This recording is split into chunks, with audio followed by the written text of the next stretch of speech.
ناس بيجي لها انترفيوز وناس تانية شاطره جدا مش بيجي لها ولا انترفيو خالص ولا بيجي لها ولا جوب اوفر. غالبا المشكله مش في مستواك اصلا ولا ليها علاقه بمستواك، المشكله فيك انت او في طريقه ظهورك. تلاقي اسم السي في بتاعك مثلا اسمه سي في فيرجن 10 فيرجن اكس فيرجن واي فيرجن زد، الحاجات الغريبه الاسماء الغريبه دي.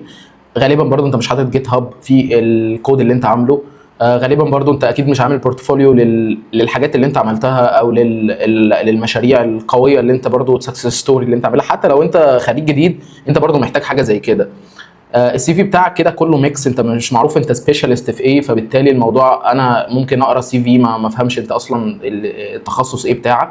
ففي شويه تيبس اند تريكس كده لازم تخلي بالك منهم، لان دلوقتي معظم السي فيز بتخش على اي اي، فبالتالي انا متوقع منك برضو ان انت تستخدم الاي اي في ان انت تجنريت السي في بتاعك. اول حاجه مهمه انت لازم تعمل سي في قوي، السي في ده يكون سبيشالست او متخصص في حاجه معينه. يعني مثلا لو انت متخصص في حاجتين اعمل سي في للحاجه الاولى وسي في ثانيه للحاجه الثانيه، وكل يوم قدم على وظائف معينه، 10 وظائف مثلا على اكتر من منصه، مش شرط منصه معينه، اكتر من منصه قدم على 10 وظائف. كل شويه ابعت السي في المتخصص لكل وظيفه برضه متخصصه، ما تبعتش عشوائي كده وخلاص، لا ابعت السي في الخاص بكل وظيفه.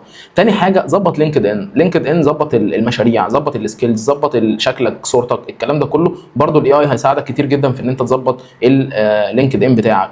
تالت نقطه ودي مهمه جدا، حاول تظبط كونكشنز كويسه على لينكد ان تحديدا. الكونكشنز دي عاده هتبقى في الاتش ار او الريكروتمنت ستاف اللي بيعينوا الناس، فانت مثلا حاول انت تبعت لهم. لو انت في اوبن بوزيشن انت عارف ان الشركه دي دايما بتطلب الوظيفه دي، ابعت للاشخاص دول بشكل مباشر. لو في اوبورتيونيتي انا ممكن اقدم على الاوبورتيونيتي دي، ممكن تبعت لي لينك وهكذا، ما تستناش الناس هي اللي تكلمك. والجزء الاهم هو الجيت هاب. الجيت هاب لازم يكون فيه الريبوز الحقيقيه او المشاريع اللي انت بالفعل اشتغلت عليها، ده هيدي قوه كبيره جدا للسي في بتاعك. ان خلاص انا شايف ان انت بالفعل عملت شويه مشاريع، حتى لو انت لسه خريج جديد فخلاص انا مش محتاج ان انا اشوف الكواليتي بتاعتك حتى لو انت عاملها بالمناسبه بالاي اي.